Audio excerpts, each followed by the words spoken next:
Bienvenue dans ce nouvel épisode du podcast Leadership Holistique et aujourd'hui, je continue ma série sur les 3 stratégies qui vont me permettre de perdre mes 15 kilos, ce à quoi je me suis engagé en début d'année dans un de mes podcasts de J'envoie. Alors j'ai parlé la semaine dernière, lors de l'épisode précédent, du jeûne intermittent et aujourd'hui je vais vous parler de la diète cétogène. Je vais vous expliquer ce que c'est que la diète cétogène, je vais vous expliquer pourquoi je fais ça, quels sont les bienfaits de la diète cétogène, comment ça fonctionne, et puis je vais vous donner un peu de détails sur ce qu'on peut manger et pas manger, et comment organiser, et comment moi je le vis, et comment je l'ai vécu, parce que ça fait plus d'1 an que je suis en mode cétogène. Voilà, et on va découvrir ça pendant ces prochaines minutes. On y va, c'est parti.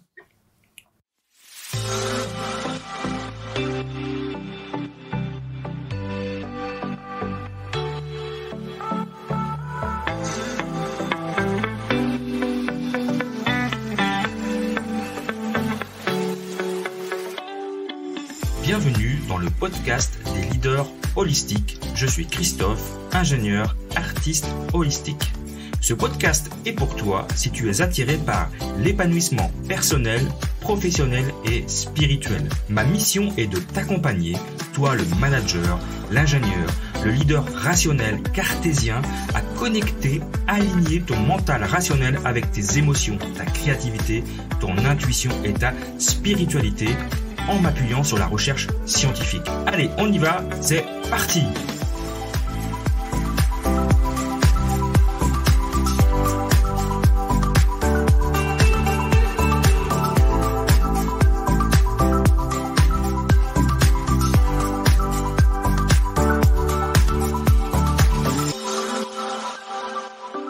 La diète cétogène ou keto, comme on dit en anglais, le keto diet, c'est une diète en fait qui est assez particulière, qui a été mise au point, donc c'est pas tout jeune, parce que ça a une centaine d'années. Ça a été mis au point dans les années 1920 pour traiter de l'épilepsie. Donc c'est un régime qui supprime quasiment tous les glucides. L'idée c'est de consommer moins de... Alors certains disent 50 grammes, d'autres 20 grammes. Moi je suis plutôt autour des 20 grammes de glucides par jour.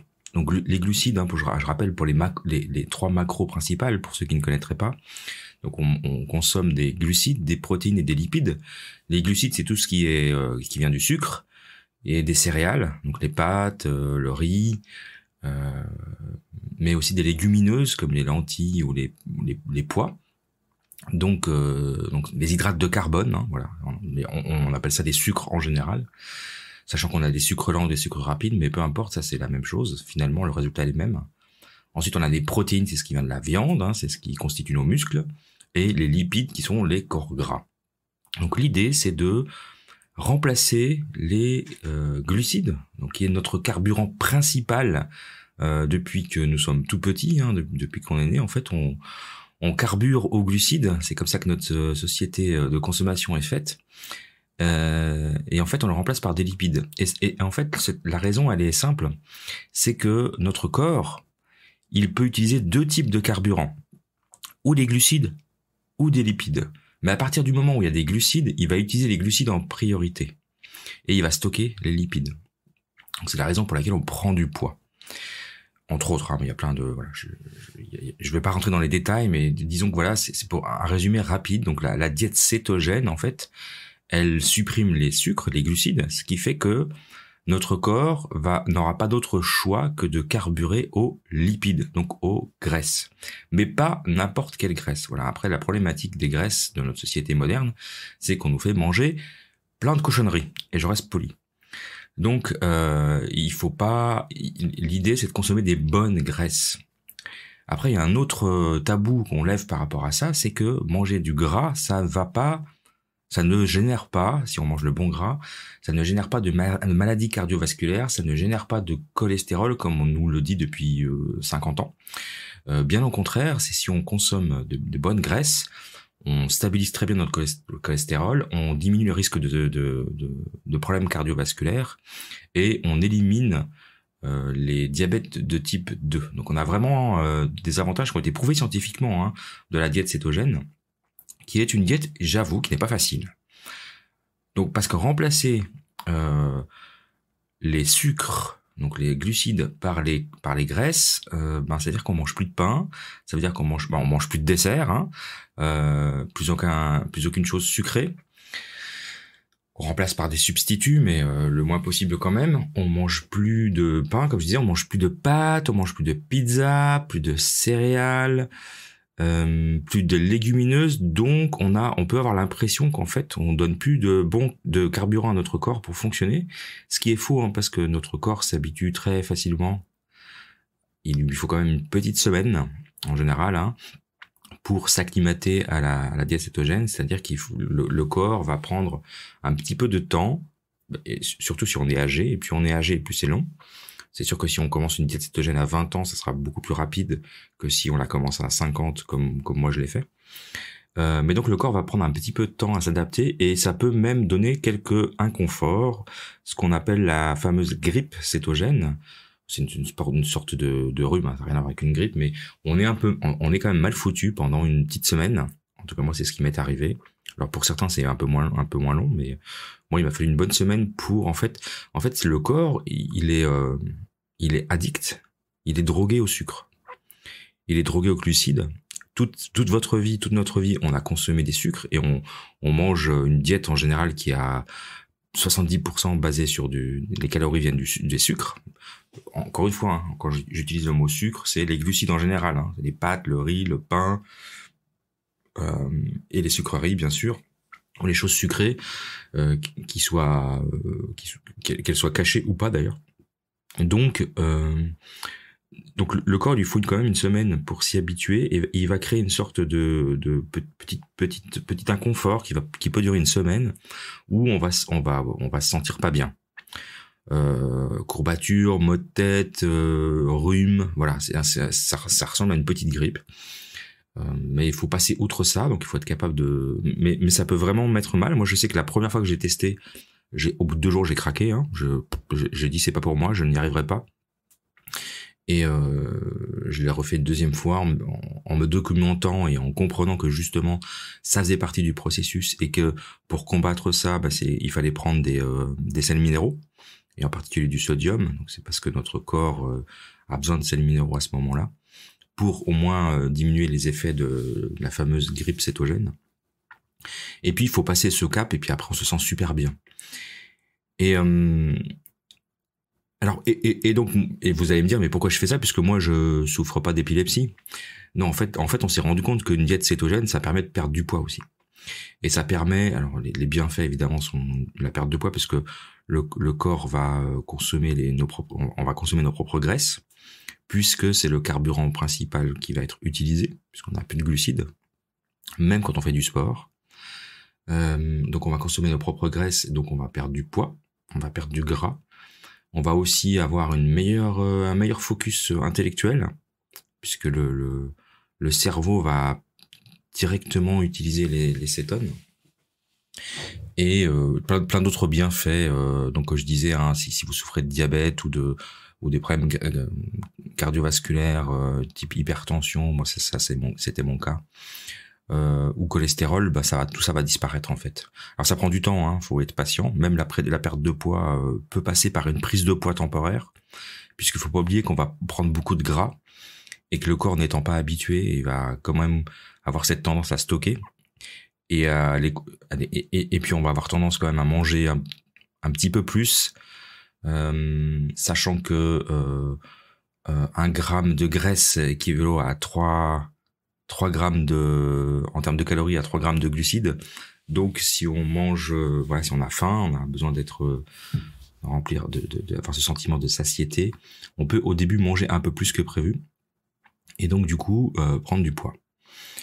Donc ça, c'est pas grave. Il faut juste continuer, garder le cap. Et puis, au bout d'un moment, vous allez voir, les graisses vont fondre. Et puis voilà. C'est vraiment une diète qui est très efficace. Alors, elle est pas facile à soutenir. Pourquoi et comment moi je suis arrivé là? Alors, ce qu'il faut savoir déjà, c'est que la diète cétogène, elle en fait, elle limite le jeûne. Je m'explique. quand on commence à jeûner, au bout de 12-14 heures, le corps va consommer tous les glucides qu'on a ingérés. Et puis après, il y aura plus assez de carburant, donc le corps va commencer à créer la fameuse cétone, même s'il faut plusieurs jours de jeûne pour vraiment être en mode cétogène. La cétose, ce qu'on appelle la cétose, dans l'état de cétose, c'est-à-dire que le moment où notre corps produit des cétones comme carburant, ça peut prendre quelques jours, mais c'est le même principe que le jeûne, puisque dans le jeûne, le corps n'ayant plus de glucose au bout d'un moment, plus de glucides, pardon, pas de glucose, mais plus de glucides pendant un certain temps, ben il va utiliser les graisses et les transformer en cétone et va passer en cétose. Et donc, en fait, la diète cétogène, elle recopie, elle imite le jeûne. C'est comme si on jeûnait, en fait. Avec cette différence que quand on jeûne, on n'ingère pas de calories. Donc, notre corps va directement utiliser les graisses corporelles pour créer du carburant, pour créer ces cétones.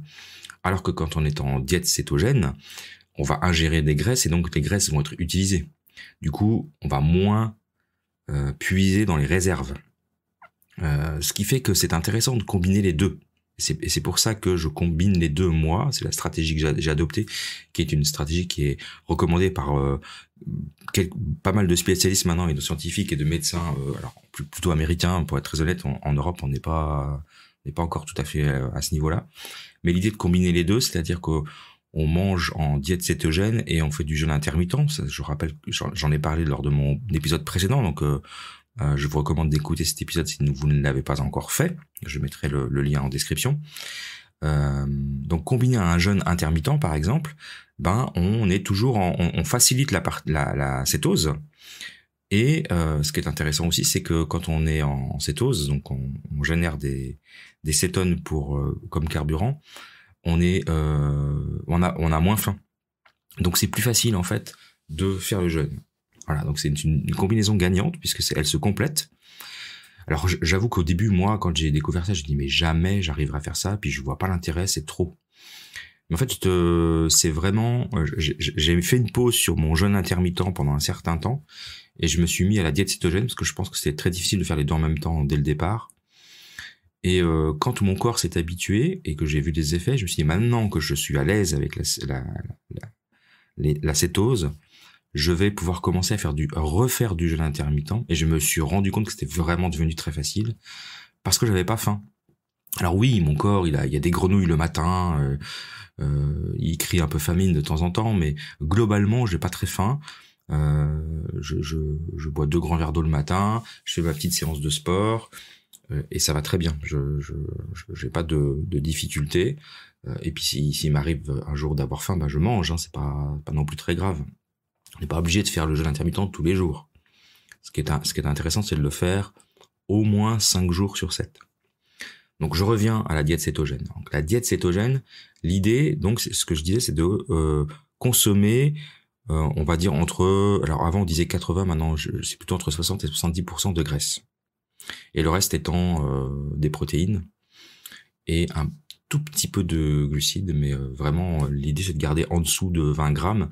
Donc on est en ce qu'on appelle en low carb, hein, vraiment en very low carb, donc très très très basse en termes de carb.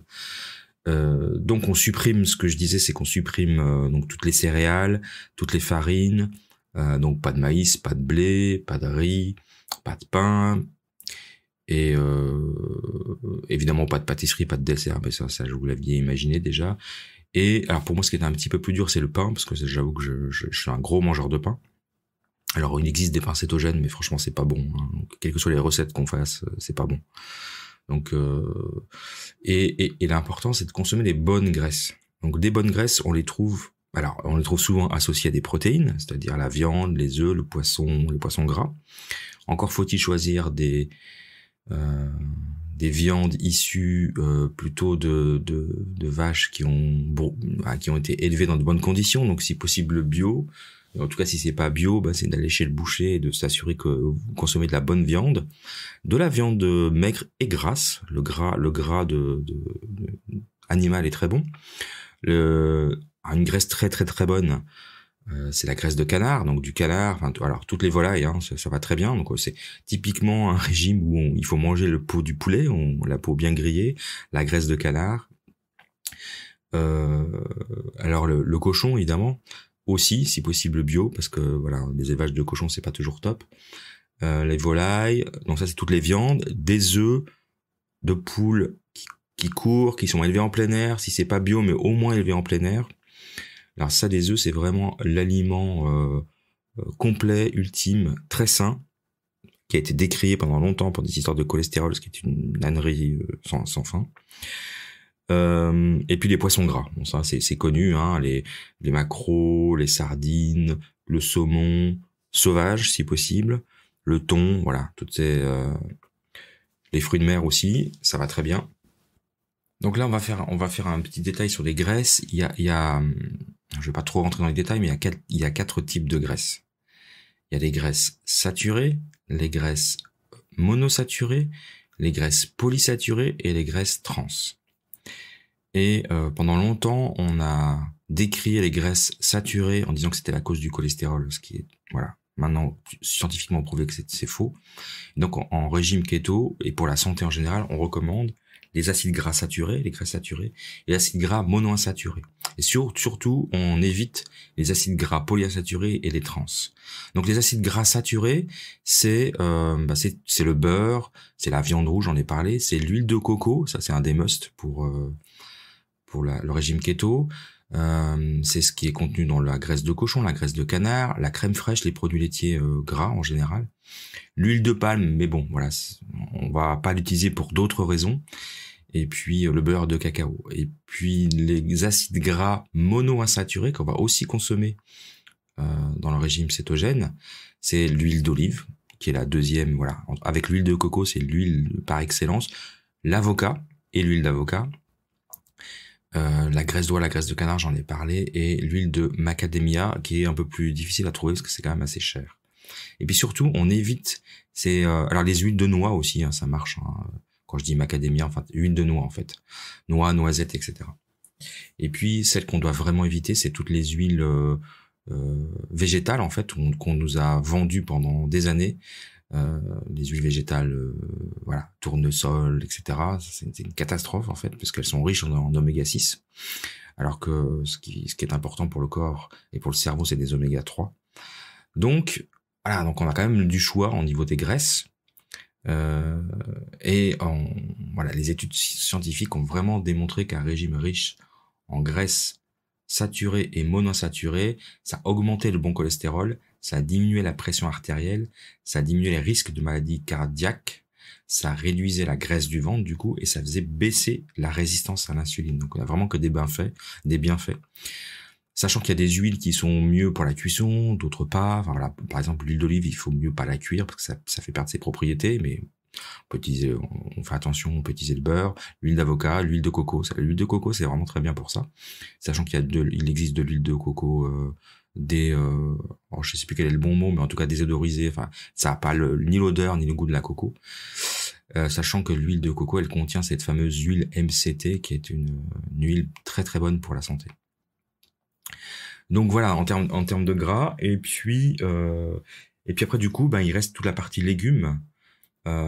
Légumes, alors donc pas légumineuses, mais légumes, donc légumes verts et crucifères. Alors donc les crucifères, c'est tout ce qui est chou blanc, chou rouge, chou de Bruxelles, etc. Alors ça c'est très très bon pour la santé pour plein de raisons aussi, dont je ne veux pas revenir aujourd'hui, mais l'idée là c'est de faire un petit overview de la diète cétogène.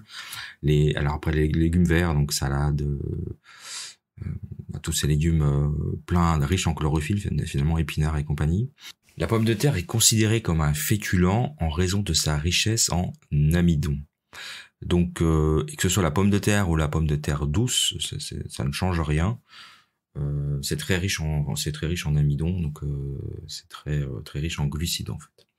Donc tout ce qui est riche en glucides, ça ne joue pas en termes de légumes. Donc du coup, alors on peut garder les tomates, les poivrons, les courgettes, les aubergines, voilà tous ces légumes qui sont faiblement riches en glucides.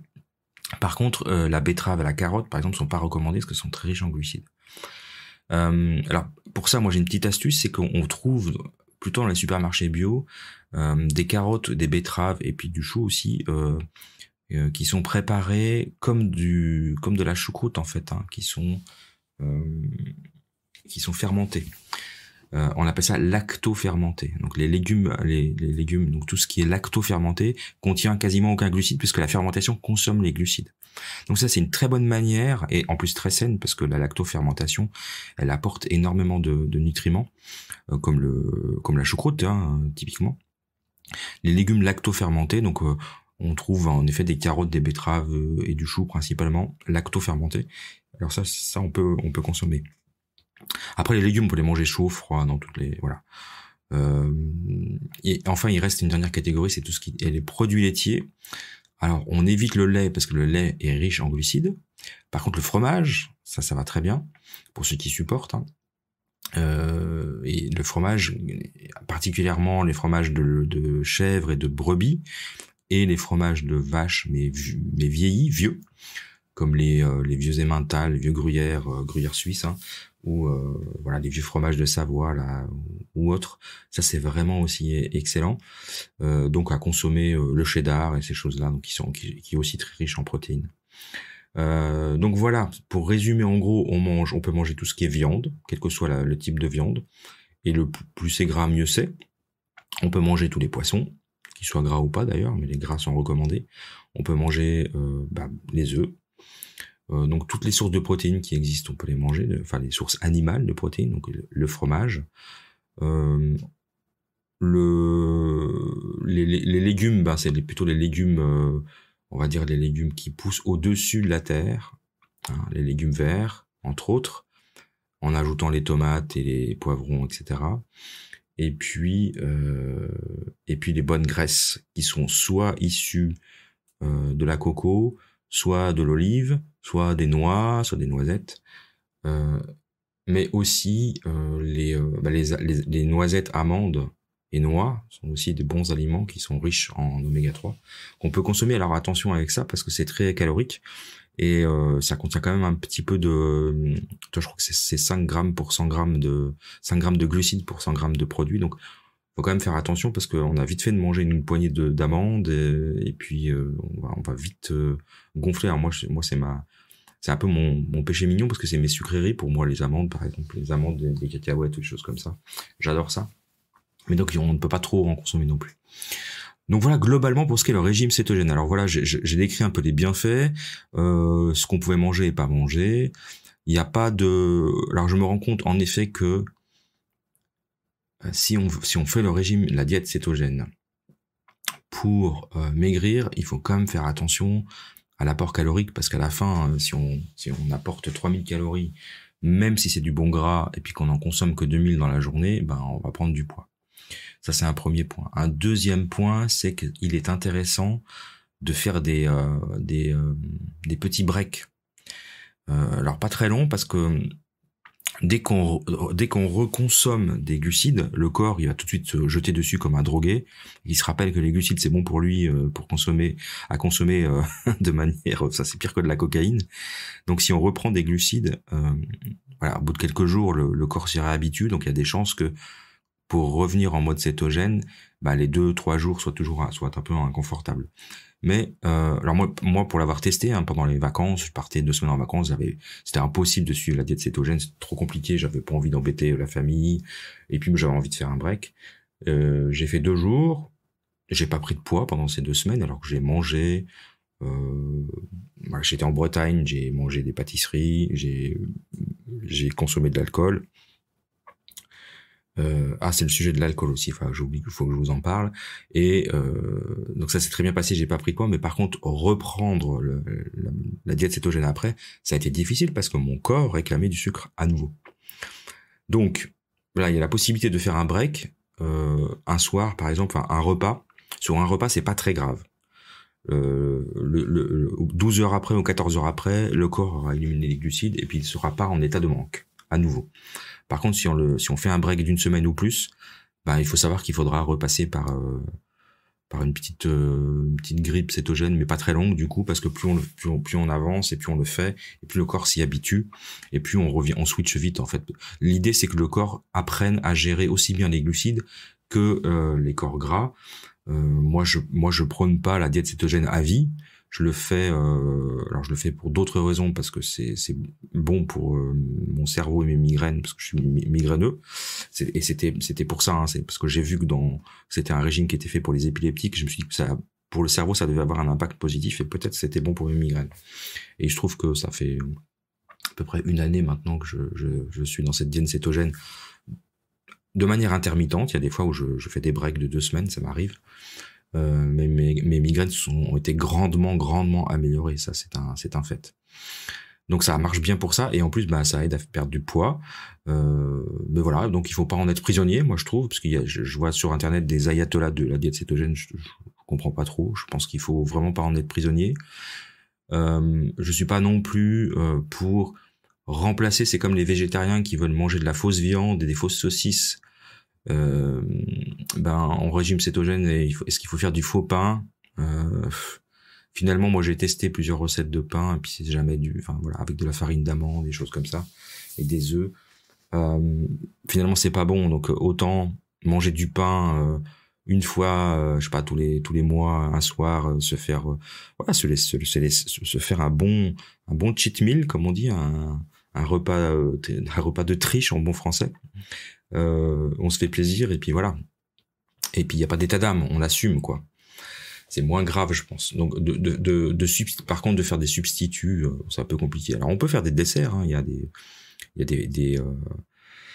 des édulcorants tout à fait acceptables, avec la stevia, le fruit des moines, l'érythritol, et d'autres encore maintenant qui sortent, qui permettent de faire des desserts, mais c'est pareil, il faut pas abuser. Le chocolat est est quelque chose qu'on peut. Le chocolat noir, moi je consomme du chocolat noir à 85%. Il y a très peu de sucre dedans, hein. Mais il faut juste pas consommer la tablette. Moi je prends 2 carrés. Avec 2 carrés, j'ai à peu près 3 grammes de sucre, donc ça va très bien. Ça va pas me créer un pic de glycémie, et puis ça va pas casser ma cétose. Et puis enfin l'alcool. L'alcool, on peut... Alors oui, alors c'est pas qu'il y a du sucre dans l'alcool, hein. En particulier, on peut boire du vin ou des alcools forts. Mais des alcools forts, ça veut dire que c'est un verre, quoi. C'est un whisky ou une vodka. Enfin, moi personnellement, j'aime bien le whisky. Je me prends un whisky avec des glaçons. Et c'est tout. Il faut s'arrêter au premier. Et ça va pas casser la cétose. Un verre de vin blanc sec, pas sucré, sec, ou un verre de vin rouge, ça va pas non plus casser la cétose. La difficulté, c'est que quand on prend un verre, c'est difficile de pas en boire un deuxième. Et puis ce qu'il faut savoir, c'est que quand on prend de l'alcool, le foie va en priorité, parce que lui, c'est un poison pour le corps, donc le foie va le traiter en priorité. Et du coup, il va pas s'occuper des graisses qu'il va transformer en cétone. Donc, il va stocker. Donc voilà, donc c'est juste qu'il faut savoir que quand on boit de l'alcool, on perturbe un petit peu le fonctionnement du corps. Donc à éviter, mais de temps en temps aussi, on peut se faire un petit plaisir. La même soirée, on va manger du pain, on se boit quelques verres de vin, et puis voilà, on sort avec des amis. Donc moi, je pense qu'il faut garder une vie sociale.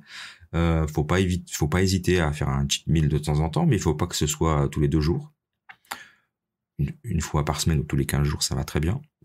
Et puis je pense que quand on n'a jamais fait de diète cétogène, il faut vraiment le faire pendant au moins 6 mois pour que le corps vraiment soit entre 6 mois et 1 an, je dirais, pour que le corps soit vraiment bien habitué, optimisé.